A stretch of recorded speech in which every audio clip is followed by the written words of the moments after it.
Merci de vous être joint à cet atelier sur la société inclusive. Le titre Au milieu du gué, point d'interrogation. Donc, cet atelier vise à échanger sur le regard que l'on peut porter sur cette évolution majeure des ambitions des politiques publiques qui concernent notamment notre secteur avec ce leitmotiv d'une société inclusive. Pour aborder ce sujet, qu'on va préciser bien entendu, je suis entouré de Robert Lafort, qui a la particularité d'être le président du conseil de recherche et prospective de l'UNIOPS et qui a piloté avec Christine Chognaud, qui était à ce moment-là salariée de l'UNIOPS, qui a piloté la réalisation d'un ouvrage qui était remis ce matin dans le dossier du participant, à l'association les défis de l'inclusion. En dehors d'être président du conseil de recherche et prospective, vous connaissez peut-être les travaux de Robert Lafort, universitaire juriste bien connu, qui a œuvré un certain temps à l'IEP de Bordeaux. L'ambition de cet ouvrage, qui pourra peut-être préciser, mais c'était notamment de pouvoir, sur un sujet aussi majeur d'évolution de notre société, partager des regards croisés de différents universitaires et de quelques invités avec chacun partant de leur point de vue, de leur spécialité, de leurs études de terrain aussi, de croiser le regard pour nous aider à comprendre à la fois peut-être l'ambition, mais aussi les enjeux et les préoccupations que l'on peut avoir. Et puis vous en tant qu'acteur aussi, je ne doute pas que dans les échanges qui suivront, vous pourrez aussi nourrir les réflexions de votre expérience. À ma droite, Olivier Giraud, qui est directeur de recherche au CNRS, politiste à la base, sociologue également, et qui là justement va nous donner aussi un retour sur ces études de terrain qui permettent de voir comment ces politiques publiques visant une société plus inclusive peuvent être perçues aussi, vécues par les personnes elles-mêmes, et puis peut-être faire référence à d'autres travaux, puisque Olivier mène de nombreux travaux. Peut-être sur une vision un peu globale, à la fois des travaux qui ont été conduits et pourquoi finalement le Conseil de recherche et prospective s'est saisi de cette question. Je vais laisser la parole à Robert Lafort. Oui, merci. Bonjour à tous. Alors oui, pourquoi on a réalisé cet ouvrage disons, le conseil de prospective dans lequel je travaille dans le membre depuis 2008, mais il existait avant une structure qui s'appelait le conseil de prospective, et là il s'appelle Conseil recherche et prospective. Donc ce conseil, en fait, s'est affecté jusqu'à maintenant des thématiques qui étaient des thématiques importantes du secteur social et médico-social, et essayer de conduire des travaux avec un double souci, si vous voulez. D'abord, monter un peu en généralité, c'est-à-dire se dégager de l'approche concrète qui est le fait des acteurs, mais je dirais c'est tout à fait logique, qui prennent les évolutions du secteur, les évolutions des politiques publiques, l'évolution des problèmes sociaux, etc., de front. Donc essayer de monter un peu à généralité pour essayer de produire une sorte de pensée, si vous voulez, de ces questions. C'est l'objectif. Et pour ce faire, deuxième objectif, essayer de croiser des regards à la fois avec des chercheurs universitaires et de l'autre côté des personnes qui sont impliquées dans le réseau UNIOPS-URIOPS, donc des directeurs du URIOPS, des membres de la structure nationale de l'UNIOPS. Donc essayer de croiser des regards. Alors nous avons depuis 2008, je crois, publié 4 ouvrages, dont le dernier, que nous avons eu du mal d'ailleurs à terminer parce que beaucoup de nos travaux ont été gênés par le contexte de la Covid, et nous empêchant de nous réunir. Donc le dernier de ces travaux portait sur l'inclusion. Alors, deuxième aspect, pourquoi l'inclusion ?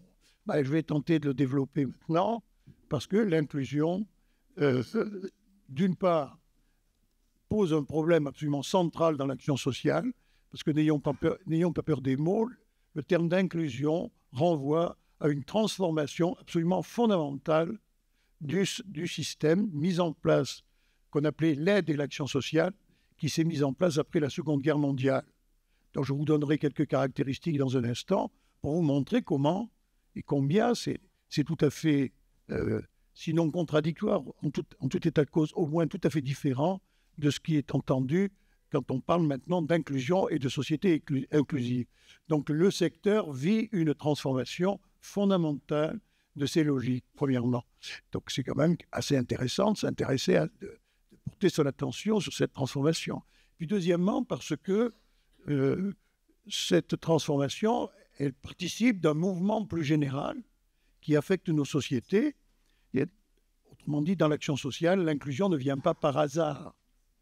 Elle ne vient pas dans l'action sociale parce que des gens auraient eu cette idée de dire il faut maintenant inclure les personnes qu'antérieurement, et par là même, vous voyez que je commence à parler un peu de la transformation, qu'antérieurement on considérait comme très légitime de mettre dans des établissements spécialisés, avec des placements, avec la logique des placements.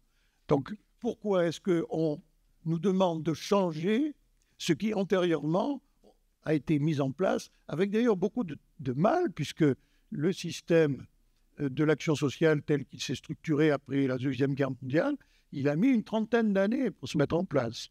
On peut considérer, si vous voulez, qu'il s'épanouit, curieusement, avant qu'il ne commence à être remis en cause, il s'épanouit avec les grandes lois dites lois sociales de 1975. Vous avez les deux textes du 30 juin 1975 qui sont, sur le plan juridique, la consécration de toute une évolution qui se met en place à partir de 1950, à peu près, avec les associations de parents d'enfants handicapés, la question de savoir ce qu'on va faire des adultes handicapés, etc.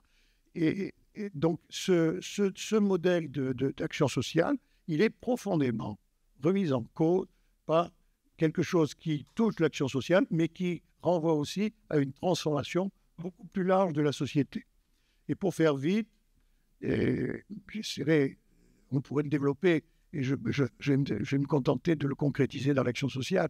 Pour faire vite, si vous voulez, je dirais, pour simplifier, que les rapports entre l'individu et les institutions changent de sens. Dans le modèle de nos sociétés antérieures, les individus sont fabriqués par les institutions. Et c'est par leur passage dans les institutions qu'ils se structurent comme sujets. Donc ils ont un rapport beaucoup plus dominé par rapport aux institutions. Ce que chacun, enfin, moi qui suis maintenant un peu vétuste, ce que évidemment j'ai tout à fait connu dans l'école telle que je l'ai connue. Dans l'école telle que je l'ai connue, il n'était pas question de remettre en cause le programme, ce qu'on faisait à l'école, on respectait les maîtres, etc. Les parents ne pouvaient pas se mêler de ça, etc. Donc, on avait un rapport aux institutions. Les sujets sociaux sont fabriqués par les institutions. Et ils se constituent comme sujets dans la capacité à trouver la bonne distance avec l'institution.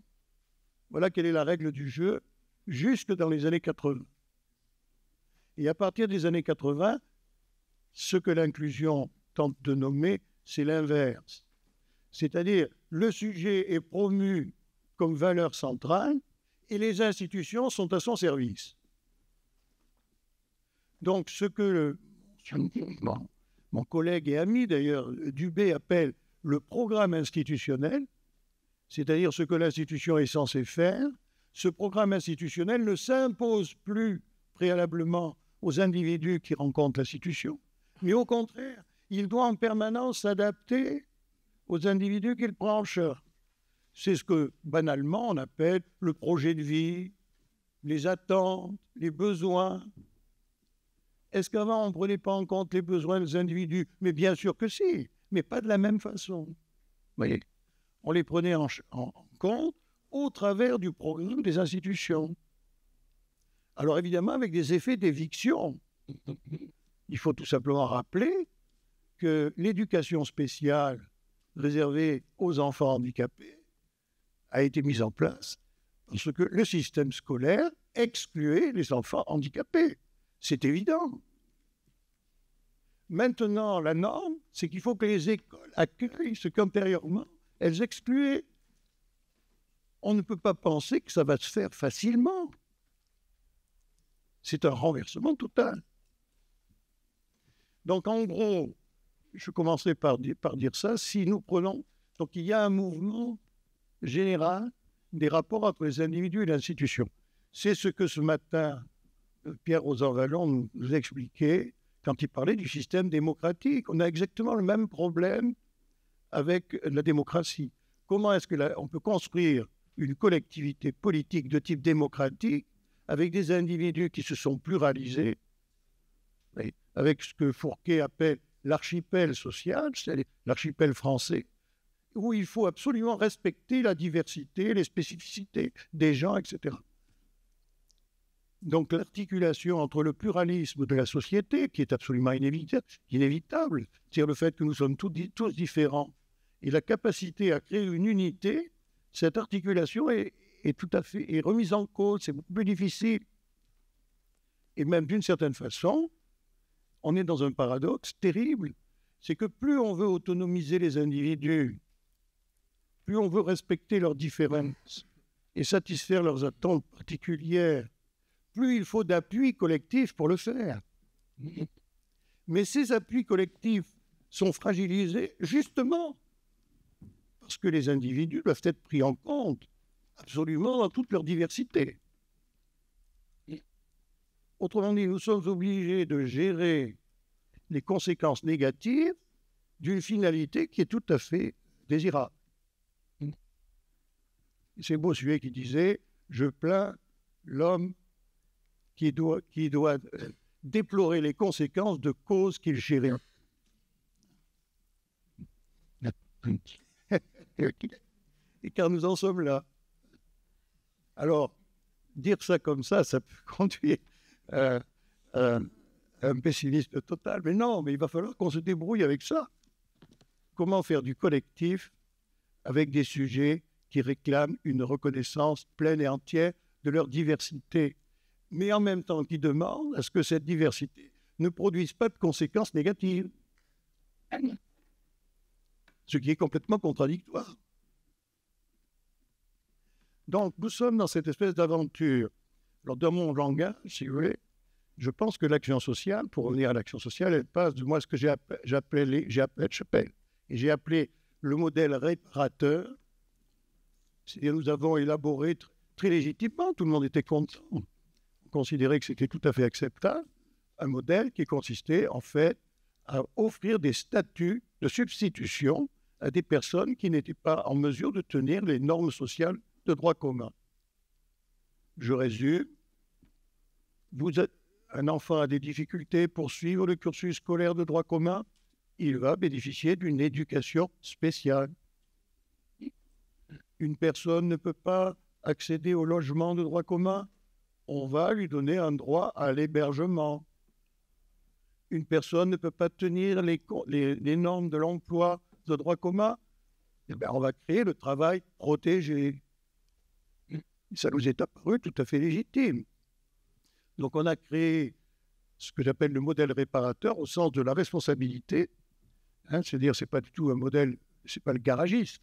C'est le modèle qui propose un équivalent fonctionnel de ce que les personnes ne peuvent pas tenir ou dont ils ne peuvent pas bénéficier. Un équivalent. Un peu de la même façon que dans un système de réparation, de responsabilité, si on vous fait perdre une jambe, on ne peut pas vous la rendre. Alors on vous donne de l'argent à la place, équivalent fonctionnel. C'est l'équivalent. Donc le modèle d'action sociale a été pensé comme ça. Ça ne signifie pas du tout qu'une partie des publics pris en charge n'accédaient pas au droit commun, pas du tout, quelques-uns.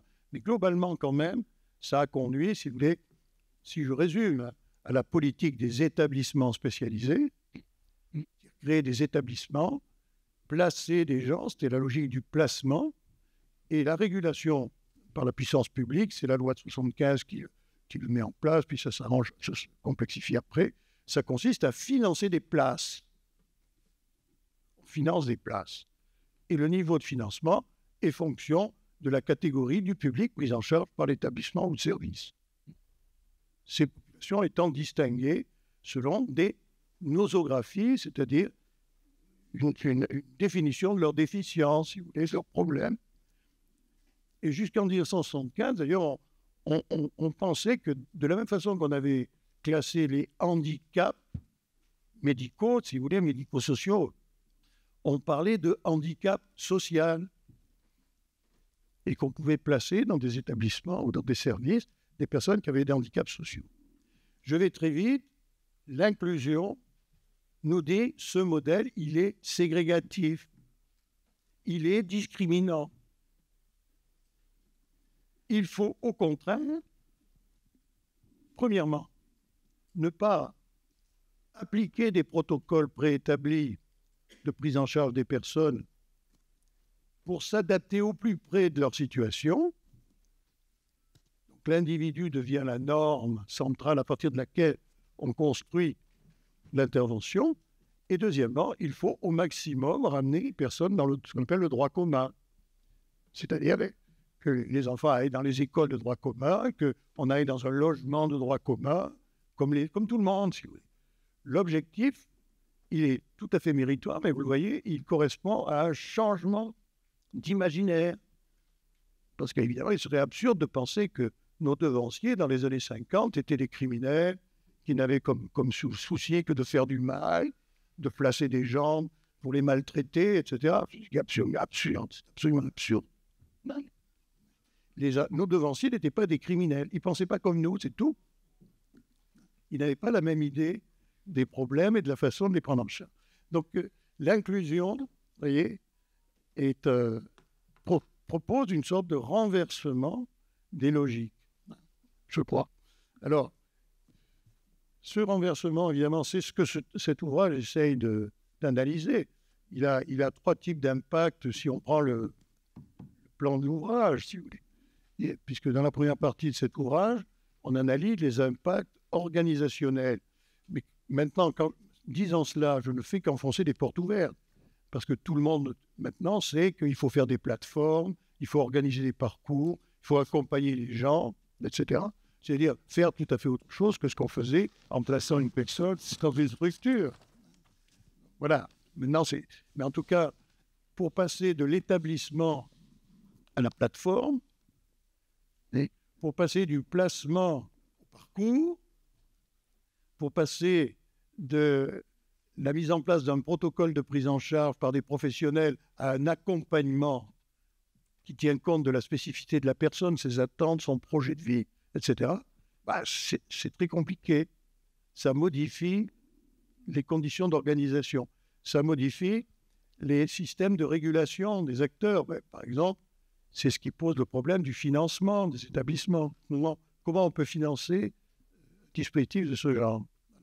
Donc, il y a une transformation, c'est la première partie de l'ouvrage qui essaye d'en rendre compte. Deuxièmement, ça suppose des rapports différents avec les bénéficiaires ou les usagers, on les appelle comme on veut. Ce qui d'ailleurs, évidemment, dans la structure juridique est apparu avec les idées de droit. Les bénéficiaires ont des droits, etc. On en a parlé ce matin. On a construit l'action sociale sans se préoccuper des droits des gens, on n'en a jamais parlé. Ça n'était pas utile. Et pourquoi ça le devient? Voilà les questions qu'il faut se poser. Parce que le modèle change. Voyez. Donc, les rapports aux usagers, aux bénéficiaires sont transformés.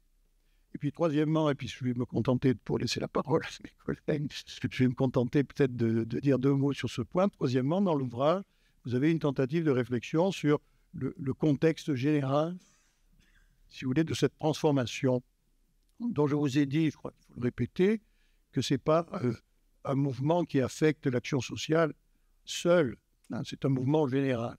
Disons, l'individu et la collectivité sont en recherche d'un nouveau rapport. Pour une raison anthropologique très simple, c'est que vous soyez chez les chasseurs-cueilleurs, que vous soyez au Moyen-Âge, ou quand vous voulez, vous êtes dans une tension contradictoire. Pour faire des hommes et des femmes, il faut des institutions. Et pour faire fonctionner des institutions, il faut des hommes et des femmes qui leur apportent leur énergie. Voilà. C'est extrêmement simple. C'est extrêmement simple. Autrement dit, personne ne se construit seul et lui-même, car nous sommes tous des êtres institués. Donc il faut penser l'autonomie toujours par rapport à l'hétéronomie absolument inévitable. On est d'autant plus autonome qu'on est fondamentalement hétéronome, ne serait-ce que parce que par exemple, si la norme soit autonome, c'est la société qui nous la donne. Personne ne l'invente. Ce n'est pas les individus, c'est la société. Donc nous sommes des êtres institués,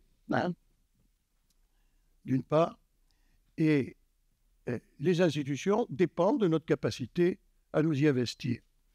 C'est-à-dire à être des individus consistants. C'est ce que l'action sociale essaye de faire avec des membres de notre société qui ont justement le plus de difficultés à apparaître ou à être, je ne sais pas, à savoir, comme des êtres consistants, qui comptent, qui on peut compter, ou qui comptent au sens où on les prend en compte. Mais donc, pour que les individus que nous sommes soient pris en compte, il faut que les institutions nous y aident et nous fournissent les cadres pour ce faire. Et en même temps, pour que ces institutions fonctionnent, il faut qu'en tant qu'individu, nous lui apportions, nous fassions fonctionner. Donc il y a une dialectique. Alors j'insiste sur cette dialectique parce qu'évidemment, une des pentes glissantes de la culture contemporaine, que j'appelle moi la société des individus, c'est d'accréditer cette idée absurde que les individus sont la fin d'eux-mêmes. Ils sont tout pour eux-mêmes. Mais c'est absolument absurde. Rien ne tient dans une idée comme ça. Rien ne tient. Ça n'a aucune solidité. Donc, ça voudrait dire on s'est fait soi-même, on est l'entrepreneur de soi-même. On est l'entrepreneur de moi-même, etc. C'est absolument faux. Même dans une société purement marchandisée où tout le monde serait dans des stratégies, déjà, la règle selon laquelle il faut qu'on ait des stratégies d'où il y a test de la société. Voilà. Les autres existent. Si on me donne des droits, les autres en ont autant. Si je les réclame, les autres aussi. Donc les droits ne sont pas des... Si vous voulez, le juriste Duguy disait le droit subjectif n'existe pas. Parce qu'il c'était un élève du Durkheim. Il disait le droit subjectif n'existe pas. Évidemment, il exagérait, il y a bien des droits subjectifs. Mais les droits subjectifs sont proclamés par le système social, par la puissance publique. Les droits qu'on donne aux uns sont les obligations de ceux qui doivent les respecter, qui doivent les financer. Donc, la pente, si vous voulez, qui ferait apparaître qu'il y a une sorte de droits comme ça, qui sont donnés à des gens, c'est une pente mortifère, même pour les gens qui en sont bénéficiaires. Il ne faut surtout pas qu'ils pensent ça. Il faut reconnaître que si on a des droits, c'est parce qu'on est membre d'une collectivité. Et comment on sort alors de cette contradiction, Robert? Alors ça, c'est un enjeu de l'action sociale. Je pense qu'il faut redécouvrir de l'action sociale, du système éducatif, etc. Par exemple, le droit à l'éducation, c'est formidable. Tout le monde veut le droit à l'éducation. Mais que je sache, les enfants qui ne vont pas à l'école, c'est interdit. Il faut y aller à l'école. Derrière tout droit, vous avez des obligations. Moi, je ne sais pas qui ce matin parlait des droits et des devoirs en disant mais il y a toujours des devoirs quelque part. Sinon, donc le droit subjectif, si vous voulez, je dirais les choses autrement, il faut penser les droits comme des liens. C'est-à-dire, quand on vous reconnaît un droit, immédiatement, ce droit repose sur un réseau de liens qui fait qu'il existe, qu'il est financé, etc. Donc, un des enjeux, je pense, de l'action sociale, c'est de faire redécouvrir, non seulement aux professionnels, mais peut-être aux bénéficiaires, cette dimension-là. Et je pense qu'ils sont tout à fait prêts, parce que c'est une dimension qui est libératrice. C'est une dimension qui est libératrice. Donc, un des enjeux de l'inclusion, c'est de retrouver l'épaisseur, si vous voulez, l'épaisseur sociale, le fait, comme disait Aristote, qu'on est des animaux sociaux, on ne peut pas y échapper. par tous les bouts nous tenons de la collectivité dans laquelle nous vivons. Et donc, l'enjeu, c'est d'essayer de nous y faire retrouver une place positive, une place créative, hein, pour y participer, mais pas en niant les liens, évidemment, qui nous solidarisent avec la société. Donc, indépendamment des aspects concrets, je pense que l'inclusion, vous voyez, la nécessité de l'inclusion, c'est la nécessité de repenser le collectif, les institutions et la place des usagers dans les institutions, mais en évitant la pente mortifère de penser qu'il suffit de dire aux usagers qu'ils ont des droits. Ils en ont, mais d'où viennent-ils? La question est à poser. Enfin voilà, à mon avis, peut-être que ces choses-là, enfin ce que je dis là, est d'un certain côté, c'est un truisme, si vous voulez. C'est-à-dire que c'est des trucs absolument évidents, hein, mais qu'on oublie, je pense. Et de l'autre côté, c'est d'une généralité absolument terrible. Ce qui fait Mais avec la discussion à suivre, voilà, ça permettra de raccrocher une problématique. Voilà, Merci beaucoup, Robert, pour une première intervention. Je vous propose de donner la parole à Olivier Giraud sur peut-être, notamment, parce que tu peux peut-être réagir aussi sur ce qu'il a dit, mais sur comment tout ce mouvement-là peut être perçu par rapport aux travaux de terrain que tu as pu conduire par les personnes qui sont censées, alors j'ai entendu des mots, bénéficiaires, concernés, usagers. Voilà, il y a ressortissants, il y a les destinataires, il y en a plein de ces termes le public en fait. Moi j'aime bien le terme de public au fond de l'action sociale ou des politiques sociales au sens plus large. Merci beaucoup, merci à vous deux et merci Robert de tout ce que tu as dit qui peut-être va sans dire mais qui va beaucoup mieux en le disant parce que c'est vraiment une chance que tu nous donnes d'avoir cette analyse effectivement en surplomb et qui montre bien le basculement de cette société de la réparation à cette société de l'inclusion. Alors moi, c'est vrai que moi, je viens d'un autre univers. Hein. Moi, je suis spécialiste d'analyse de l'action publique comparée. Ça fait pas tellement longtemps que je travaille sur la France. J'ai beaucoup travaillé sur des pays étrangers, surtout l'Allemagne, la Suisse. Donc, j'ai un peu un étonnement parfois quand je regarde un peu l'action publique, les politiques publiques en France. Mais bon, voilà. Ça me permet toujours d'avoir un peu en arrière-tête, enfin dans le fond de ma tête, la comparaison avec d'autres systèmes. Et puis, donc, en spécialiste d'analyse de l'action publique, on travaille beaucoup sur le changement dans l'action publique. On s'intéresse effectivement un peu au thème que tu as abordé, Robert, c'est-à-dire comment on passe d'un régime à l'autre. Et puis, il y a un deuxième enjeu qui est très travaillé, c'est la question de la mise en œuvre. Ça a beaucoup été apporté ce matin. Hein. Il y a des droits qui sont proclamés. Il y a des lois qui semblent souvent bien faites. Quand on lit ces lois, on est souvent effectivement assez, je ne sais pas si c'est admiratif, mais en tout cas, on voit que le législateur en France, la procédure législative, elle fonctionne bien et on a des textes qui sont souvent d'une grande ambition. En tout cas, on voit que les acteurs sociaux sont consultés et on a une perspective aussi qui est réaliste sur ce que sont les problèmes sociaux, ce que c'est. Alors, pas la dernière, hein, la société bien vieillir, je pense que tout le monde pourrait s'accorder sur le fait que c'est une loi dans laquelle il n'y a vraiment pas grand-chose. Mais quand on regarde les lois précédentes sur le vieillissement, on est plutôt frappé, en tout cas moi, par la qualité des textes et des ambitions qui sont posées. Mais en réalité, effectivement, du côté de la réalisation, souvent on peut être déçu. Donc ça renvoie à des travaux en analyse de l'action publique, qui sont les travaux sur la mise en œuvre. Donc ça, j'en ai conduit aussi beaucoup. Et puis ce qu'on ne sait pas bien faire en analyse de l'action publique, c'est la réception, c'est-à-dire regarder un peu le point d'arrivée finalement de l'action publique, c'est-à-dire ces fameux destinataires, bénéficiaires, ce public des politiques publiques précisément, hein, puisque c'est véritablement au nom de ces personnes qu'on travaille toutes et tous à un niveau ou à un autre dans cette chaîne de l'action publique qui est censée à un moment ou à un autre quand même nous relier ici dans des débats publics comme on les tient ici, jusqu'au moment où les professionnels posent des actes, où les publics remplissent des dossiers pour ouvrir des droits et pour prétendre effectivement à une aide dans le champ, par exemple, de l'autonomie. Oui, ça, je ne l'ai pas dit, le domaine de spécialité qui est le mien, c'est celui de l'accompagnement à la perte d'autonomie pour la personne âgée en perte d'autonomie ou les personnes en situation de handicap. Alors, je vais essayer du coup de dire quelque chose de ce tournant inclusif des politiques et de l'action sociale, de ces 3 points de vue là que je viens d'esquisser juste maintenant. C'était dans ce champ des politiques de l'autonomie. D'abord dire un mot sur le contenu de ces politiques de l'inclusion. Deuxième point, Robert en a déjà dit beaucoup, donc je vais aller très vite là-dessus.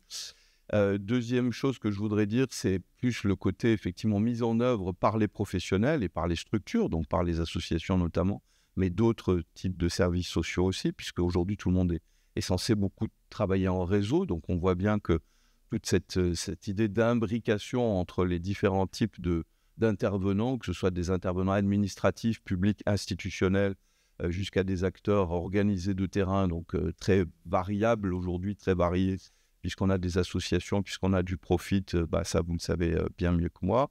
Et puis le dernier élément, c'est d'essayer de considérer très vite qu'est-ce que ça donne du point de vue de la réception des bénéficiaires, donc du public, de l'action publique. Alors peut-être juste un mot sur le contenu des politiques, ces politiques inclusives dans le domaine de l'autonomie. Moi, je dirais qu'il y a quand même deux tournants dont on a beaucoup parlé, mais peut-être qu'on n'a pas vraiment pensé ensemble du point de vue de ces politiques inclusives dans les politiques de l'autonomie. Le premier, c'est ce tournant qu'on appelait le tournant domiciliaire. Hein. C'est vrai qu'aujourd'hui, aussi bien pour la personne âgée que pour les personnes en situation de handicap, on privilégie ou on pense privilégier toujours le maintien à domicile ou le retour à domicile.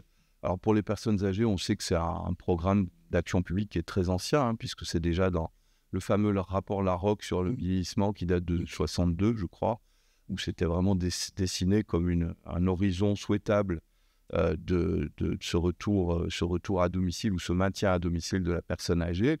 Donc bon, vous voyez qu'on a l'air d'arriver un peu à destination, pratiquement 50 ans après, hein, parce que c'est à partir des années 2000, me semble-t-il, et de l'introduction de l'APA, hein, qu'on peut penser que véritablement ce maintien à domicile, il est soutenu par des moyens et aussi par le développement du secteur qui est celui de l'aide à domicile. Bon, ça, j'y reviendrai. Et puis, du côté de la personne en situation de handicap, Robert, tu l'as déjà mentionné, c'est un peu le milieu des années 70, effectivement, la loi de 75 qui a marqué un tournant important, et puis surtout, la loi de 2005. Donc là, de nouveau, on est 30 ans après, où on voit enfin se dessiner des moyens et une vraie politique, une vraie stratégie, disons, pour favoriser le retour à domicile des personnes en situation de handicap. Alors, dans le cas de la France, c'est vraiment une situation là aussi très particulière, me semble-t-il, qui explique peut-être le retard de ce programme de la désinstitutionnalisation qui vient des années 70. C'est que, il me semble qu'en France, c'est vrai que c'est souvent les associations qui représentent le monde du handicap sont devenues souvent des associations gestionnaires de gros établissements, de grandes structures. Donc, elles ont peut-être eu un peu du mal à être à la fois les porteuses d'un agenda politique, d'une forme d'autonomie de la personne en situation de handicap et de maintien finalement de son autonomie, y compris dans le choix de son habitat, hein, et en même temps donc à être des gestionnaires de ces structures collectives. Alors ça, c'est quelque chose qui est très particulier à la France, parce qu'en général, dans les autres pays, les associations de défense du milieu du handicap, elles ont été très porteuses, hein, et elles ont été porteuses de ces mouvements des droits de la personne handicapée, et donc ça a été sans doute un tout petit peu plus vite. Est-ce que je peux me permettre? Vas-y, oui, je crois que la France a eu en quelque sorte la malchance d'avoir considérablement modernisé, parce que tu faisais allusion au rapport Larocque, d'avoir modernisé les structures en créant les établissements, alors que dans un certain nombre de pays, si vous voulez, on est passé directement en gros de l'hospice, c'est-à-dire des institutions d'enfermement, au domicile.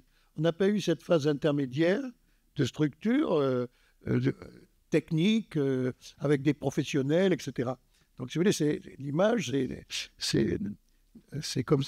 Ça aurait été plus facile si on avait maintenu les hospices jusqu'en 1990, hein, parce que là, c'était tellement scandaleux au regard, encore une fois, au regard des contemporains, ce genre de prise en charge, que c'était plus facile d'en sortir.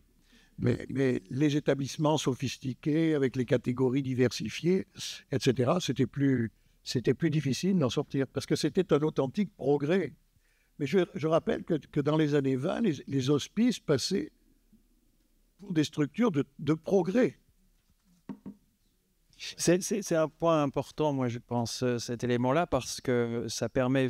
Ah, toi qui es spécialiste de d'autres pays, en Allemagne, on a réglé le problème des institutions pour d'autres raisons historiques. Dans les pays du nord de l'Europe aussi. Dans le sud, c'était très différent, d'abord parce qu'il y en avait beaucoup moins, et puis le modèle familialiste fait que ça s'est moins développé. Donc c'est vrai que la France a une situation assez atypique en la matière, et peut-être en lien avec nos prédécesseurs, n'étaient pas des criminels. Moi, le message, c'est aussi de dire, pour les équipes, quand aujourd'hui on manage des associations et qu'on a cette transformation à conduire, l'idée, c'est de montrer aussi aux professionnels qui, je pense, étaient suffisamment bons pour que ces institutions aient cette place-là, ces établissements spécialisés aient cette place-là assez particulière en France. Ça ne veut pas dire que tout était parfait, mais suffisamment bonnes pour légitimer leur place. Eh bien, c'est aussi de montrer que si on va vers un autre modèle aujourd'hui, que ça ne disqualifie pas pour autant tout ce qu'ils ont mis en savoir-faire dans cette construction. C'est simplement qu'aujourd'hui, les attentes évoluent, les référentiels sociétaux évoluent, mais ça ne veut pas dire que leurs pratiques étaient justement maltraitantes ou criminelles si on allait plus loin. Mais c'est très important parce qu'aujourd'hui, les équipes, elles sont quand même parfois sur la sellette avec ces évolutions-là. Et donc, c'est par rapport peut-être à certains d'entre vous qui manageaient ces transformations-là, un enjeu important c'est très important de le dire, et je crois d'ailleurs que ça renvoie à un des points que je voulais souligner, c'est que ce tournant inclusif, moi, quand j'interviens sur ces questions-là à l'étranger, la dernière fois c'était en Belgique, je suis intervenu juste après la personne, je crois que c'est le ministre ou secrétaire d'État en charge des personnes handicapées pour la région de Bruxelles, et cette personne qui est intervenue comme une politique, quoi. En 15 minutes de discours, elle a prononcé 20 fois le terme inclusion, et donc elle n'a absolument pas évoqué dans son discours la situation des personnes en situation de handicap qui ne peuvent pas physiquement ou en raison de leur pathologie être incluses dans la société. Donc, prendre un emploi classique, comme tu l'as dit Robert, participer aux loisirs classiques ou en milieu ordinaire, etc. Donc, voilà, donc c'est vrai que ce terme de l'inclusion, c'est aussi un terme qui pose toute une série de problèmes, notamment dans le cas du handicap, parce qu'effectivement, il vient invisibiliser toute une série de réalités pour lesquelles il y a besoin de structures collectives, de prise en charge spécifique, et c'est des réalités très importantes dans le milieu du handicap. Alors bon, du coup, j'avance peut-être un tout petit peu plus vite, mais c'est vrai que ce que je voulais dire, c'était par rapport à cette transition du tournant domiciliaire. C'est vrai qu'en France, elle s'est passée de façon un petit peu particulière parce qu'elle est intervenue au début des années 2000, où elle a monté en charge à partir du milieu des années 2000, dans un contexte aussi où on a voulu transformer finalement les soins et l'accompagnement à domicile en un gisement d'emploi. Donc ça a été l'ouverture au secteur privé, et ça a été aussi finalement le déni de professionnalité, dans une certaine mesure, de ces métiers du domicile, puisqu'on les a, à travers les dispositifs Borloo et compagnie, assimilés au soutien scolaire, au jardinage et puis au ménage. Donc ça a été une façon d'ouvrir, de moderniser le secteur, qui a été relativement, me semble-t-il, malheureuse, parce que justement, quand on fait du travail d'observation de ce que font les services à domicile et de ce que font les aides à domicile, les auxiliaires de vie, etc., on se rend compte de la technicité, du niveau de réflexivité que requièrent ces activités. Et donc, on est loin, bien évidemment, de simples activités de ménage en l'occurrence. Donc ça, c'est un tournant qui, sans doute, a été manqué. Alors après, il est intervenu ce tournant en même temps qu'un autre, qui était celui de la marchandisation, effectivement. Mais ça, il me semble que... Alors ce matin, il y a eu des prises de parole vraiment très hostiles à l'égard du secteur privé. Moi, je dois dire quand même que dans les analyses de mise en œuvre auxquelles j'ai pu procéder... quelqu'un a dit aussi l'habit ne fait pas le moine, le statut ne fait pas le moine, etc. Ça, je trouve que c'est vraiment très juste, parce que il y a souvent des différences de statut entre associatifs et privés qui sont pas si éloignées, et qui en plus, quand on regarde les pratiques, on voit aussi qu'on a un investissement dans la professionnalité, dans le soutien, dans l'aide aux personnes vulnérables, qui peut être aussi très important, bien évidemment, du côté des acteurs privés. Alors, le choix majeur qui a été fait, me semble-t-il, autour de la loi APA, et puis après ça a été répliqué dans la loi handicap de 2005, c'est ce tournant du cash for care finalement, c'est-à-dire qu'on donne de l'argent, un budget aux familles, aux personnes ou aux familles, en leur ouvrant la possibilité d'acheter des services à domicile, que ce soit associatifs, privés et publics quand ils existent encore. Et c'est ça, à mon avis, le tournant vraiment décisif qui a été fait en la matière et qui a effectivement mis un peu tout le monde sur un pied d'égalité, c'est-à-dire dans un rapport avec des clients qui deviennent des personnes effectivement solvables, qui achètent des services. Alors, ces politiques, je ne vais pas rentrer trop dans le détail, mais cette politique donc du tournant inclusif et du tournant domiciliaire et du tournant inclusif, le tournant inclusif, je vais quand même dire un tout petit peu ce que ça veut dire. C'est effectivement, mais ça a été dit tout à l'heure par Robert, c'est d'ouvrir la participation des personnes en situation de vulnérabilité aux différents secteurs de la société, donc l'école pour les enfants, le travail, les loisirs, la vie citoyenne, etc. Donc, quelles sont les conséquences finalement de ces politiques et souvent, c'est des conséquences qui sont un peu invisibilisées, me semble-t-il, dans les débats publics. La première des conséquences, me semble-t-il, c'est que ces politiques, elles mettent du coup en cause les proches, les familles, des personnes qui sont concernées. Quand on parle du domicile, on parle du domicile comme si c'était une coquille vide, mais en réalité, à domicile, il y a des gens, souvent qui habitent en même temps que les personnes en situation de handicap ou que les personnes âgées en perte d'autonomie. Donc, automatiquement, ça vient inclure dans les systèmes d'aide de façon renforcée, sans doute, ces personnes. Deuxième point, c'est que ça crée des inégalités, me semble-t-il, entre les personnes âgées, mais surtout, et ça je l'ai déjà dit, entre les personnes en situation de handicap.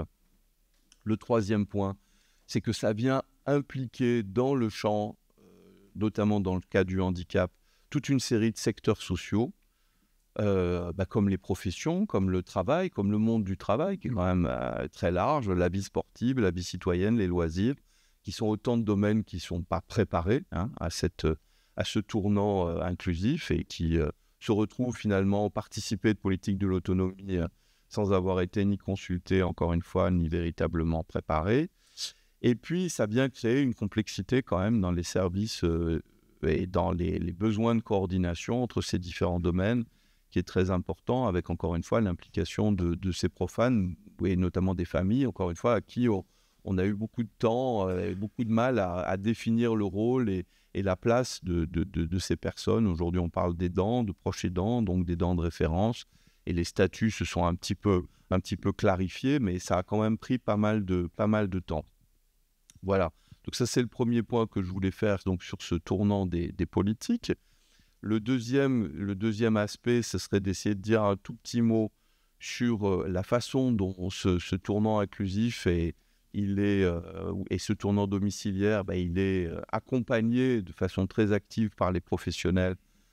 Et je voudrais juste donner l'exemple que j'ai déjà un tout petit peu abordé des soins à domicile, des services à domicile, des services d'aide et d'accompagnement à domicile, qui vont plus s'appeler comme ça maintenant, puisque ça va être les services autonomie. Donc c'est en train de se profiler, c'est en train de se mettre en place. Donc ça c'est aussi d'ailleurs une des difficultés, me semble-t-il, du secteur, c'est la grande instabilité quand même des régulations et des textes institutionnels qui changent quand même très souvent et des coordinations qu'on essaye de faire entre le secteur sanitaire et le secteur social. Donc ça, vous le savez sans doute mieux que moi parce que vous le vivez dans vos organisations au quotidien.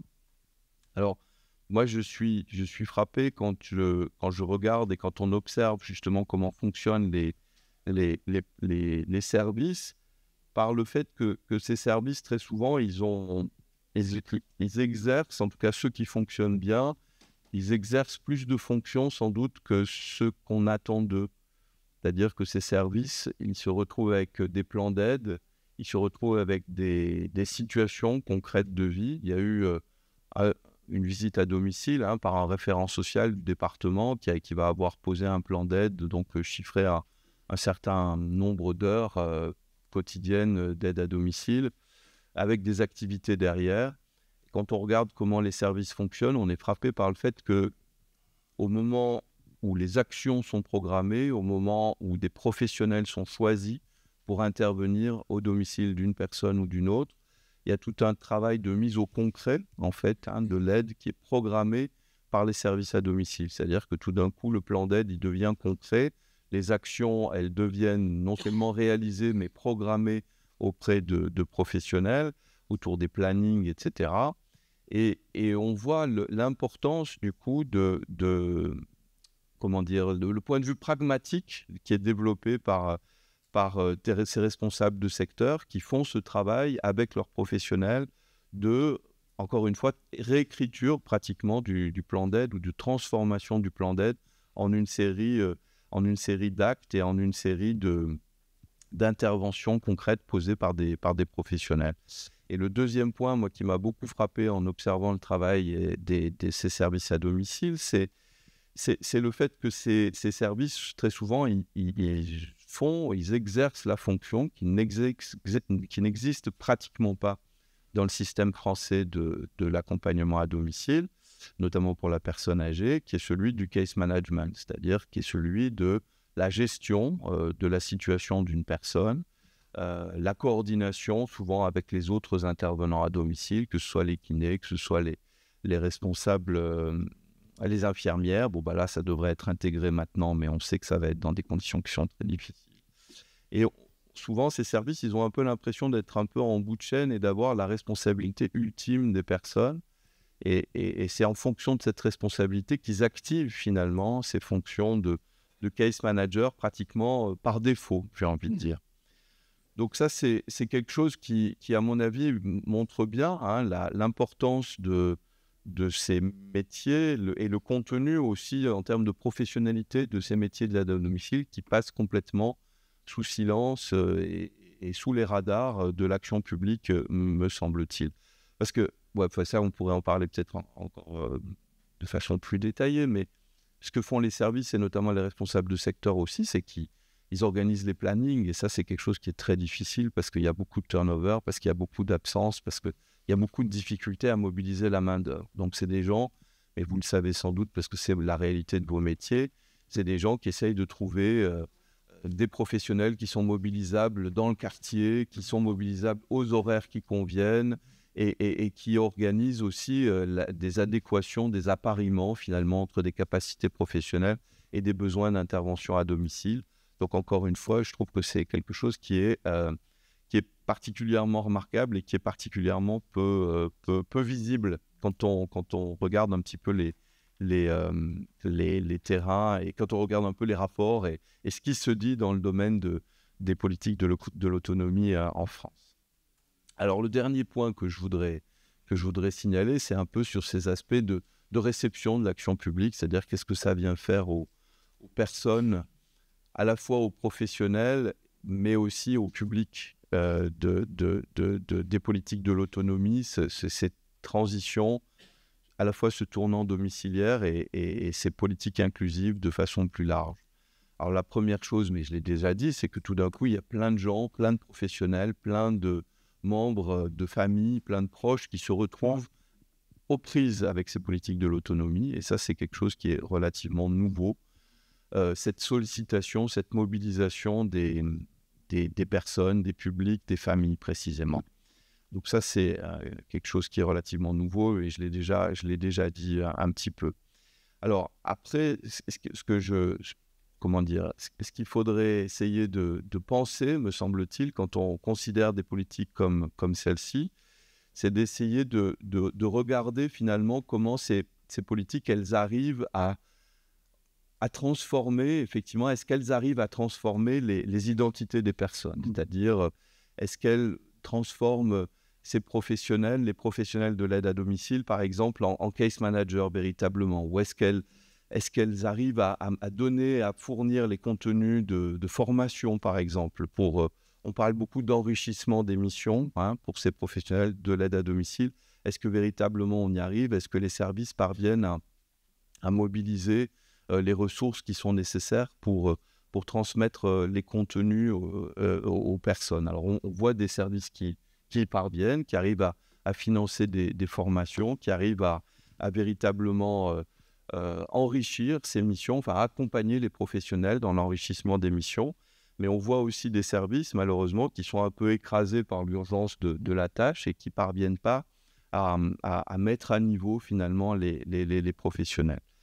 Alors après, nous, dans nos travaux, on a toujours un peu une tension, mais ça, c'est plus des tensions dans les perspectives qu'on a développées, à la fois dans une tradition plus d'analyse de l'action publique, de laquelle je viens, moi, où on a pensé au fond que pour que les politiques publiques changent, il suffisait de prendre au sérieux finalement une espèce de chaîne, une continuité entre l'idée que des discours prescripteurs changent, mais ça c'est un peu ce que tu as montré tout à l'heure, c'est-à-dire on passe d'un modèle réparateur à un modèle inclusif, donc tout ça est pensé par des professionnels, c'est théorisé, c'est diffusé par des discours, c'est enseigné dans des écoles aussi de travail social par exemple.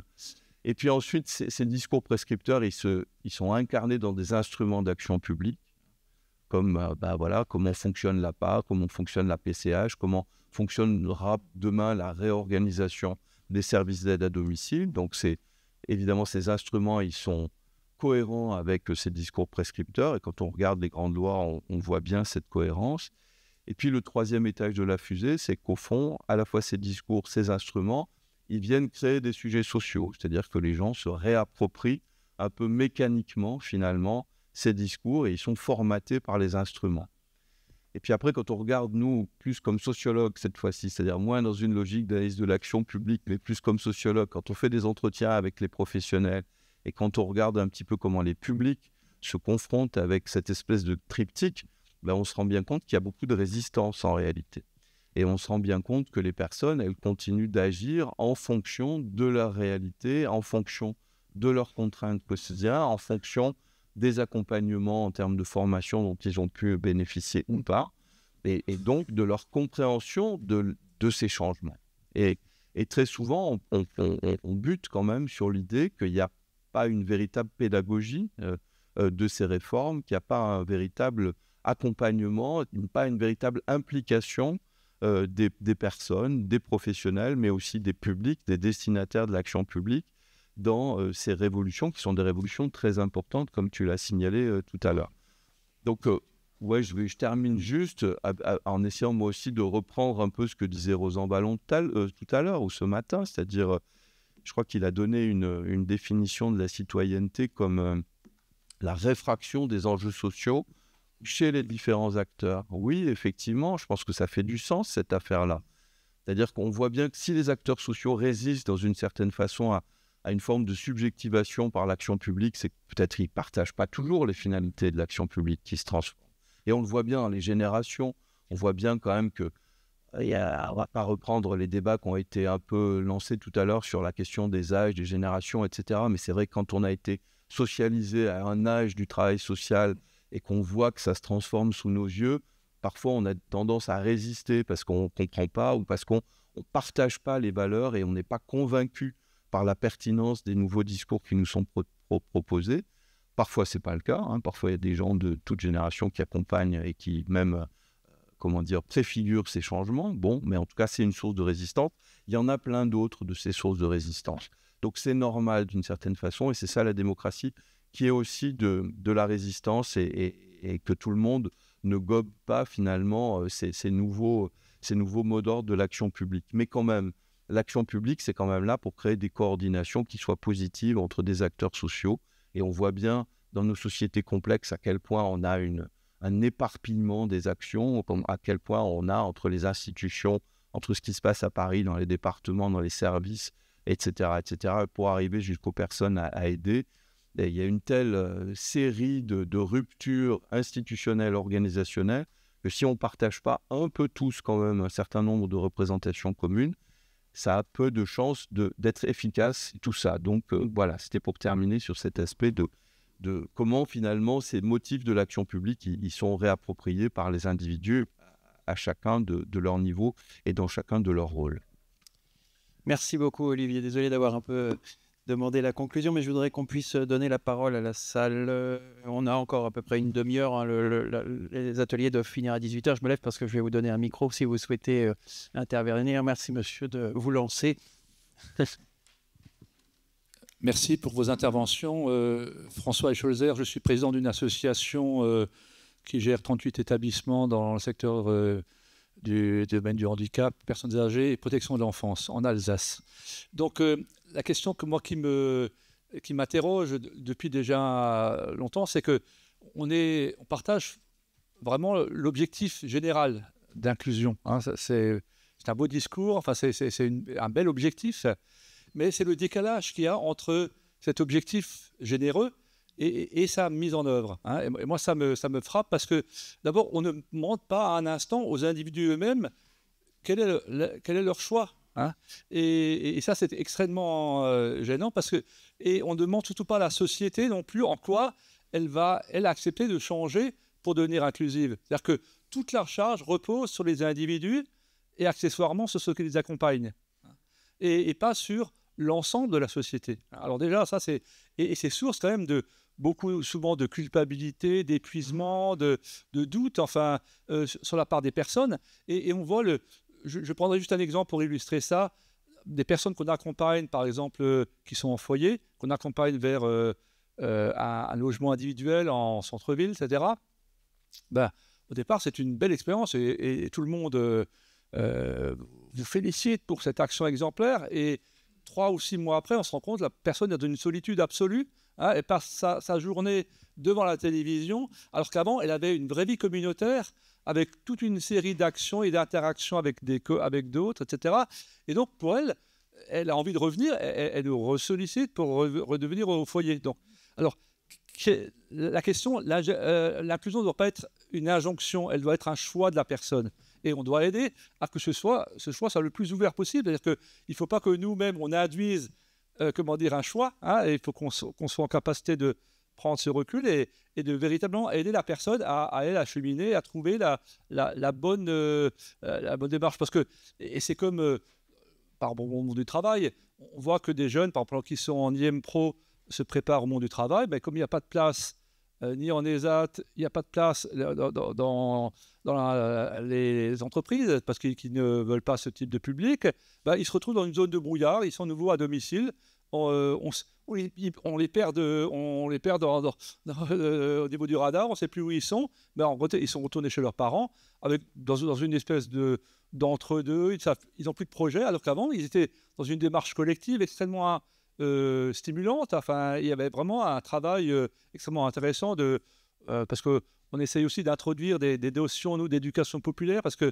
nous, ça nous paraît très important que l'individu ne soit pas seul, mais qu'il y ait un collectif, parce qu'on progresse, on se construit dans un collectif, on ne se construit pas tout seul. Hein, et je crois que c'est vraiment cette interrogation, à mon avis, entre la question que vous avez bien évoquée de l'individu. Hein, on ne peut pas tout faire supporter à l'individu, il va en crever. Hein, de tout devoir prendre en charge. Hein, et c'est comment il peut s'appuyer sur des collectifs aidants, hein, à la fois dans le domaine professionnel, médico-social, mais également parmi les acteurs de la société. Alors, c'est ma question aujourd'hui qui m'interroge vraiment.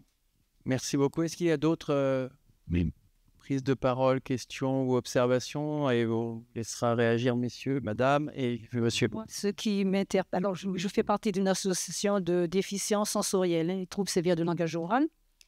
Alors moi c'est pareil, je rejoins un peu ce monsieur. Bon d'accord, je sais qu'il y a des politiques qu'il faut accompagner, mais quid des enfants qui sont en inclusion scolaire, il faut bien en faire. On ne va pas les laisser chez eux, il y a un problème. Et cette inclusion scolaire, bon, même si elle n'est pas... on se rend bien compte qu'il manque des accompagnements de ASH, tout ça, mais on ne peut pas les laisser comme ça, il faut faire quelque chose. Bon, vous parlez des parents, mais de moment, là, on fatigue, hein. Il faut trouver... C'est difficile, mais il faut trouver une solution. Il faut un accompagnement, il faut le mettre en place. Oui, ben, mettons-le en place. Merci. Monsieur. Eh bien, passez le micro. Merci, Roland. Bonsoir, je vous remercie pour vos commentaires. Je rejoins un peu tout ce qui a été dit. Mais j'ai un autre trouble. En fait, tout repose aujourd'hui sur l'autodétermination que je n'ai pas entendu une seule fois prononcer ici. Ça veut dire qu'en fait, tout est basé sur le fait que le sujet, comme vous l'avez appelé, s'autodétermine. D'abord, est-ce qu'il a la possibilité de le faire? Je ne sais pas. Je suis directeur d'une 14 établissements médico-sociaux répartis sur les 3 pôles que vous connaissez, polyhandicap, etc., en Martinique. Et je vous assure que c'est très troublant. Aujourd'hui, on parle d'abord d'autodétermination avant de parler d'inclusion, puisqu'en fait, il va bien falloir, pour pouvoir le suivre, cet usager, on va dire, qu'il sache ce qu'il veut faire. Alors qu'aujourd'hui, on l'avait un peu enfermé dans des structures, on va dire. Ce passage-là est extrêmement douloureux pour les accompagnants, mais je crois qu'il est encore plus pour les accompagnés. Merci. D'autres monsieur? Peut-être un autre point de vue complémentaire. Donc moi, je suis trésorier, je suis parent d'enfants sourds et trésorier d'un gros CESAD qui accompagne depuis 30-40 ans. C'était une association d'initiative parentale. Donc on était bien dans l'histoire de l'éclosion de l'inclusion. Donc c'est l'Arieda à Montpellier. Et là, on se trouve confronté à quelque chose d'intéressant, c'est que donc l'Arieda fait vraiment partie du paysage. Il y a des PPS, les projets de personnalité de scolarisation. Il y a autour de chaque enfant, 150 enfants suivis. Il y a une équipe autour et c'est bien rodé. Sauf que cette année, le rectorat qui, jusqu'à présent, accordait des dispenses d'enseignement aux enfants sourds en musique et en langue vivante 2, a eu un petit rappel à l'ordre, apparemment, parce que l'administration ne faisait pas le rapport automatiquement entre ces dispenses accordées et les aménagements aux examens. Et du coup, se sentait forcé d'accorder des aménagements aux examens qui lui paraissaient parfois abusifs parce que, quand même, il ne faut pas exagérer. Et donc, cette année, on s'est retrouvé avec des jeunes qui étaient suivis par l'Arieda depuis le CP et qui arrivaient en terminale ou même en seconde, enfin, voilà, dans le second degré.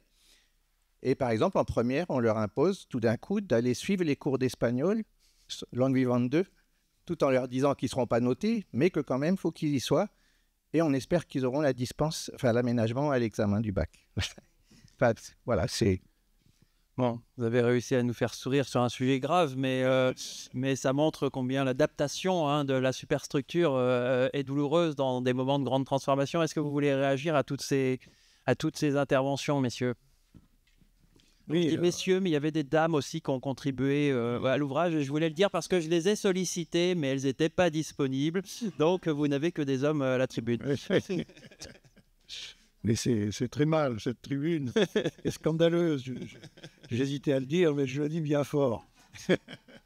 Bon, oui, mais je ne vais pas apporter des réponses parce qu'en fait, vous soulevez des difficultés qui sont pour une part, et on peut l'espérer, liées au fait, ce que Olivier évoquait, qu'on est dans une phase que moi j'appelle instituante, c'est-à-dire qu'on passe non pas que le modèle réparateur ait toujours fonctionné parfaitement, puisque dans les affaires humaines, rien ne fonctionne parfaitement. Ça va toujours mal, d'une certaine façon.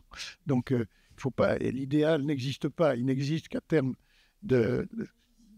d'objectifs, de finalité générale qu'on sait ne jamais obtenir. Et donc, on est dans une phase de transformation, si vous voulez, on passe d'un héritage à un autre.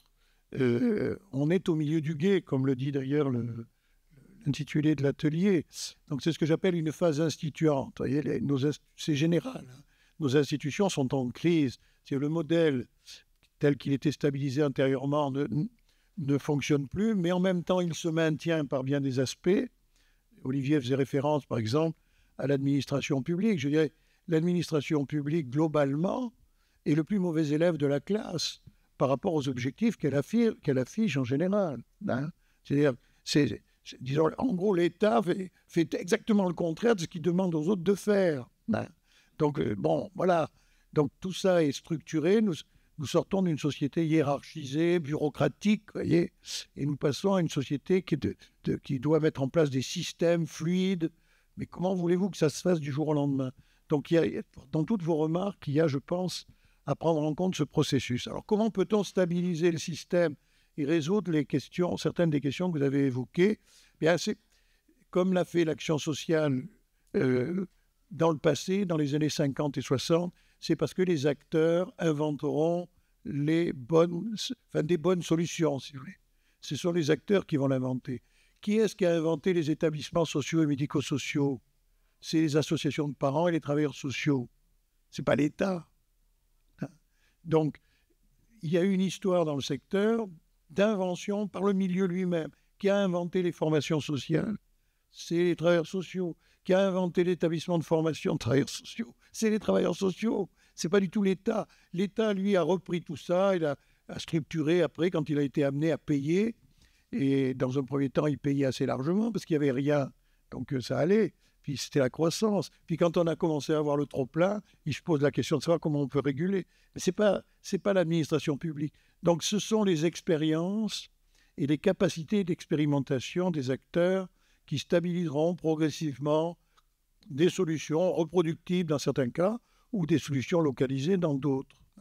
Alors d'où l'importance, et je ne vais pas développer ce point, pour le secteur associatif, à mon avis, en rejoignant et en complétant peut-être plus d'ailleurs la table ronde qui a eu lieu tout à l'heure, d'où l'importance pour le secteur associatif de se penser comme plus que comme un gestionnaire, comme un espace de réflexion, de construction, vous voyez, d'imagination de ce que pourrait être tout ça. Et dans cet espace, les bénéficiaires doivent être inclus, puisqu'il faut les inclure. Commençons par les inclure pour penser ce qu'on fait avec eux. Donc la question, c'est comment peut-on faire participer, etc., etc. Parce que si vous prenez le cas québécois, par exemple, qui ont critiqué les structures d'enfermement pour inventer ce qu'ils appellent l'inclusion, et qui, eux, ont fait plus facilement l'inclusion. Mais eux, par exemple, ils appellent ça l'action communautaire. Mais dans ce pays, comme dans des pays d'Europe du Nord, il existe encore des communautés, c'est-à-dire il existe encore des espèces de milieux sociaux porteurs, vous voyez, qui peuvent soutenir le maintien à domicile, soutenir des acteurs. Le grand problème de notre pays, c'est que ça n'existe plus. Nous avons détruit toutes les médiations, enfin détruit sans le faire exprès, ce n'est pas un projet, mais toutes les médiations qui existaient, qui constituaient, au fond, c'était les patronages de quartier, c'était les activités diverses, les groupes culturels, etc. Il n'y a plus guère que le sport maintenant qui reste comme espace où vous avez mobilisé des gens. Mais évidemment, on ne va pas prendre tous les bénéficiaires de l'action sociale et les foutre dans les clubs sportifs bénévoles pour essayer de trouver des espèces d'espaces. Vous voyez, moi je pense qu'on va avoir un problème parce que nous sommes un pays trop bureaucratique, qui a une culture très descendante. On attend tout de l'État, hein, et c'est un handicap, à mon avis, dans le modèle inclusif. Donc je ne sais pas comment on en sortira, mais on en sortira. Donc c'est l'expérience. Alors ça, c'est ma première remarque. Puis une deuxième remarque qui a été évoquée par vous, monsieur, mais qui était un autre problème.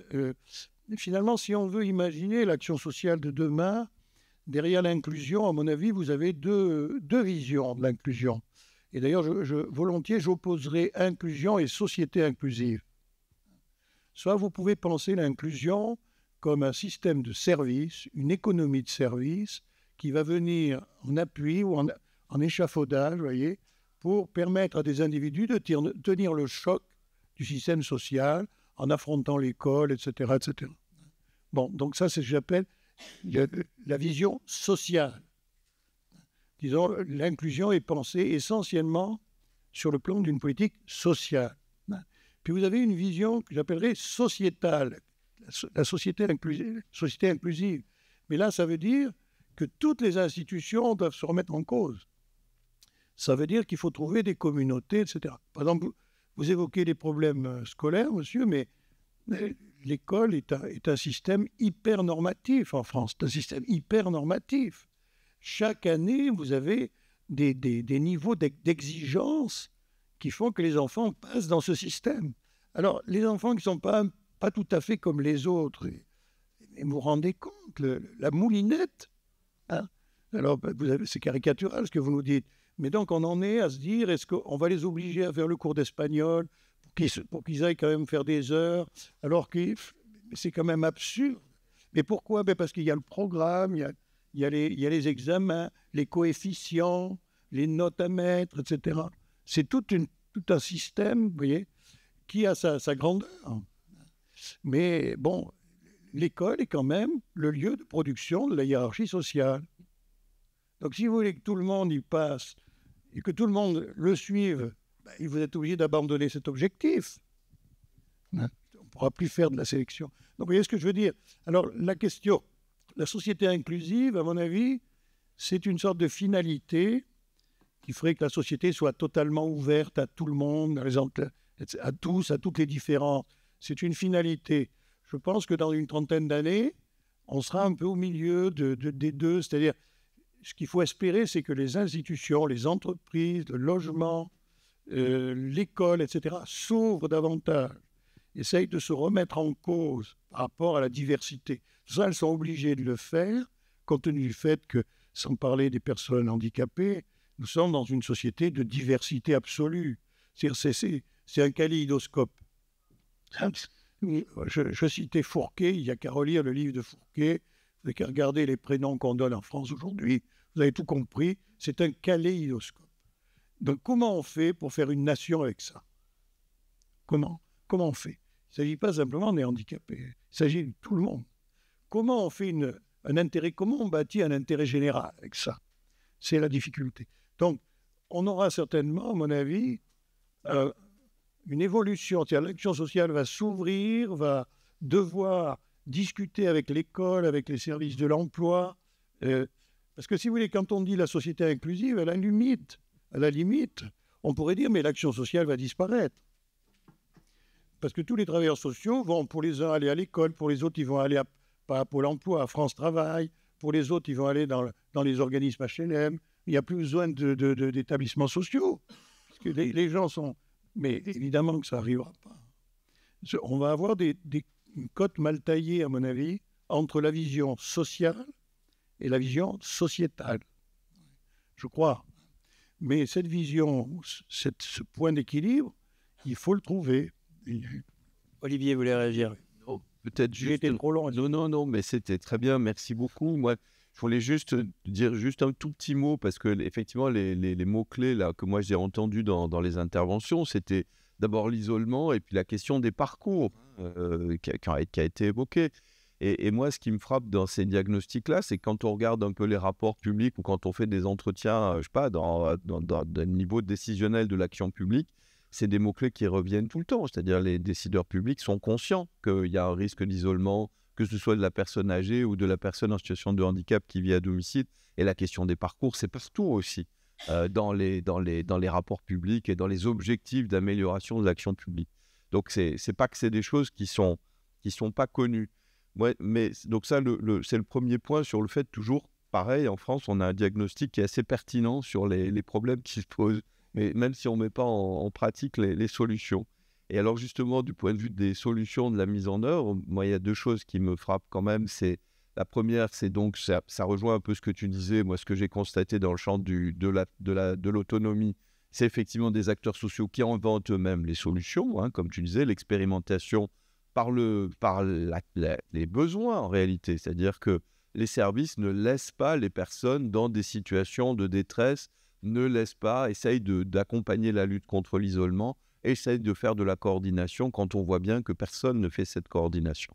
Donc c'est un peu le besoin qui crée des réponses finalement qui sont bricolées. Et alors parfois, il y a quand même des départements qui se rendent compte qu'il y a des services à domicile qui font ce travail-là et qui les aident du coup et qui mettent en place des espèces de logiques d'accompagnement, qui font des appels à projets un peu, pas détournés, mais disons qui essayent d'aider activement, on va dire, c'est-à-dire par des moyens, en donnant des heures un peu ou des subventions supplémentaires, parce qu'ils ont identifié que parmi les 200 services d'aide à domicile ou 150 ou 80 qui vont avoir à gérer à l'échelle de leur département, il y en a qui font du très bon travail, puis il y en a qui ne font pas du très bon travail. Donc, ils essayent de trouver un moyen de soutenir véritablement ceux qui font du bon travail. En tout cas, voilà.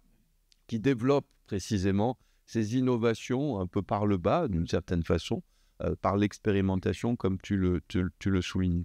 Et le dernier point, c'est un peu justement les différences. Quelqu'un a dit tout à l'heure 101 départements, 101 situations ou disparités ou inégalités, je ne sais plus ce qui a été dit, mais alors je pense qu'on pourrait commencer à catégoriser un tout petit peu, mais c'est vrai qu'il y a à regarder les services départementaux, il y a quand même beaucoup de débordements parmi voilà, parce qu'il faut faire les plans d'aide, il faut organiser les visites à domicile, faire tourner les MDPH, c'est compliqué. Enfin bon, tout ça, c'est beaucoup de travail de gestion administrative. Et en plus, ces services des départements, ils leur tombent quand même, depuis la CNSA ou depuis le secrétariat d'État, il leur tombe quand même des directives et des circulaires 10 par jour. Et donc, vous voyez bien commencer à quel point les services sont tendus et l'activité est tendue. Mais on voit aussi, enfin moi j'ai regardé de près 4-5 départements en France, donc c'est pas beaucoup, mais j'ai vu parmi ces 4-5 départements beaucoup de diversité quand même, beaucoup de diversité. Et voilà, et je pense qu'il y a des départements dans lesquels on travaille depuis des années quand même à l'accompagnement des services, de façon active ou proactive, et dans lesquels il y a une proximité avec les services.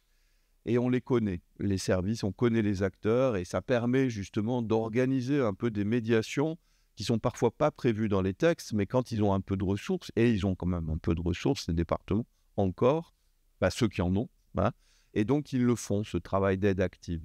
Mais il y a des départements où je suis frappé, des gros départements, millionnaires, comme ils disent dans le monde des départements, beaucoup plus qu'1 million d'habitants, où on n'a pas de connaissance des services. On ne sait pas qui sont ces gens, on ne les connaît pas, on ne les rencontre pas, on ne les fréquente pas.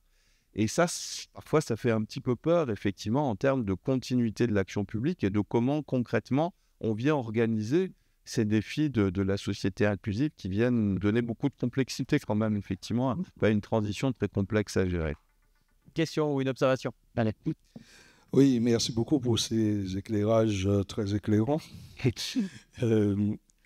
Première chose, y a-t-il des points de vigilance particuliers, notamment dans ce mouvement que vous décrivez, me semble-t-il très pertinemment et très bien?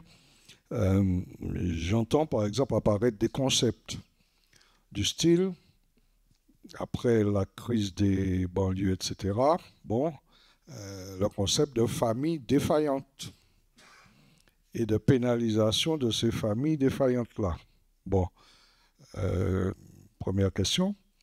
Et deuxième question, les politiques publiques semblent vouloir s'intéresser au développement des compétences psychosociales, notamment psychoéducatives, des acteurs, depuis les enfants jusqu'aux adultes. Et ce développement vous paraît-il souhaitable? Quelle portée, quelles limites, etc. Et une autre question, observation, merci. Oui, merci. Alors moi j'ai une question qui peut décentrer, puisque le thème aujourd'hui c'est la société inclusive, mais moi, je dirige aussi un certain nombre d'établissements pour les demandeurs d'asile, réfugiés. Et là, on est plutôt sur ce qu'on pourrait qualifier d'une société qui exclut, puisqu'on est un peu à l'antithèse. Au contraire, tous les droits qui permettent l'inclusion, le droit au travail, la formation à l'école, etc., l'accès même aux Français sont des droits qui sont de moins en moins reconnus. Et on est plutôt sur une institutionnalisation dans des lieux qui peuvent être des hôtels, alors qu'ils sont pires que les asiles qu'on pouvait connaître dans les années 20, par exemple. Et comment vous pensez ce paradoxe, du coup, dans une société qui prône l'inclusion par rapport à certains types de citoyens, pour l'appeler comme ça, et à contrario, qui organise l'exclusion, et y compris dans des modèles, alors je n'irai pas jusqu'à dire concentrationnaires, mais quand on regarde quand même ce que sont les oubliettes de la République aujourd'hui sur les centres de rétention, par exemple. Voilà. Comment pensez-vous ce paradoxe dans cette société-là? Merci. Une dernière, parce qu'on va arriver à la fin de... Pardon, madame. Excusez-moi. Bonjour, c'est moins sans doute une question qu'une observation.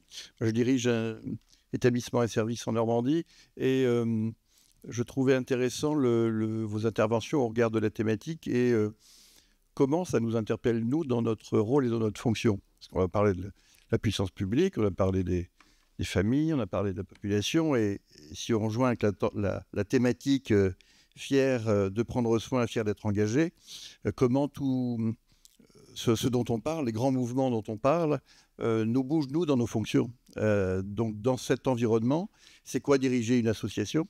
Comment diriger une association? Comment diriger et manager des structures sociales, médico-sociales? Et je pense que c'est ça qui doit nous interpeller aussi pour être dans ce mouvement. La question n'est pas que celle des autres, mais je crois que c'est aussi prioritairement la nôtre, là où nous sommes nous-mêmes engagés pour le coup. Merci, monsieur. Ah, Francis, ouais, c'est vraiment la dernière. Après, je vais me faire gronder. Je serai bref. Merci. Moi, il me semble qu'on a parlé beaucoup des institutions, le mot a été utilisé très, très, très souvent, ou des politiques, mais je ne suis pas sûr qu'on ait parlé de société inclusive. Allez-y, messieurs, réagissez. Je dirai un tout petit mot de conclusion après. Pardon. Alors, peut-être juste un mot, monsieur, pour ce que vous avez dit à propos des familles défaillantes, etc. Je pense que oui, du fait qu'aujourd'hui, les familles, le domicile, l'inclusion, ça passe aussi par la restauration du rôle des familles. Ces familles, du coup, elles sont exposées à l'action publique et au jugement de l'action publique. À partir du moment où on peut rémunérer au titre de l'APA un petit-fils, une fille, un fils, un petit-neveu, que sais-je, l'action publique, à un moment, elle va quand même s'intéresser de savoir si le petit-fils ou la petite-fille qui est employée en emploi direct, elle ou il réalise le travail d'aide à domicile chez sa grand-mère ou chez son grand-père. Et c'est juste un exemple. Alors souvent, l'action publique, en réalité, elle ne le fait pas, ce travail de vérification. Mais en tout cas, la question se pose. Et effectivement, on est passé à une mobilisation des familles qui vient les exposer. Et voilà, je pense que c'est un tournant qui est intéressant parce qu'autrefois, on considérait souvent que les familles, il fallait s'autonomiser vis-à-vis des familles, que la famille, c'était un lieu d'émergence des pathologies. Et aujourd'hui, c'est plutôt un lieu de soins et de prendre soin, justement. Mais ça veut dire que ça inclut les gens dans le spectre de l'action publique. Et ça, d'une façon ou d'une autre, l'action publique ne les prépare pas, ces familles. C'est-à-dire qu'il y a plein de départements qui, en réalité, essayent d'éviter l'emploi direct quand c'est de l'emploi familial, parce qu'il y a des soupçons, on a peur que ça ne se passe pas bien. Il n'y a pas une confiance spontanée, j'ai envie de dire, à l'égard de ce type de relation d'emploi, par exemple. Mais voilà, c'est parce qu'à mon avis, derrière, il n'y a pas la possibilité de faire un travail d'encadrement et de socialisation de ces familles à des tâches d'aide active à domicile. Parce qu'effectivement, ce n'est pas une mince affaire que d'aider une personne à domicile. Ce n'est pas parce qu'on est petit-fils d'une grand-mère qui s'est occupée de nous quand on était enfant et qu'on a envie, par une dette émotionnelle et intergénérationnelle finalement, de rendre ce dont on a bénéficié quand on était un petit garçon ou une petite fille, qu'on est capable de s'occuper de sa grand-mère à domicile qui est atteinte de pathologie. Merci pour vos contributions à vous deux, les intervenants. Merci aussi à vos questions. Je ne me suis pas présenté au début. Moi, je suis Johan Priou, je suis directeur de l'URIOP, centre, donc sur la région Centre-Val-de-Loire.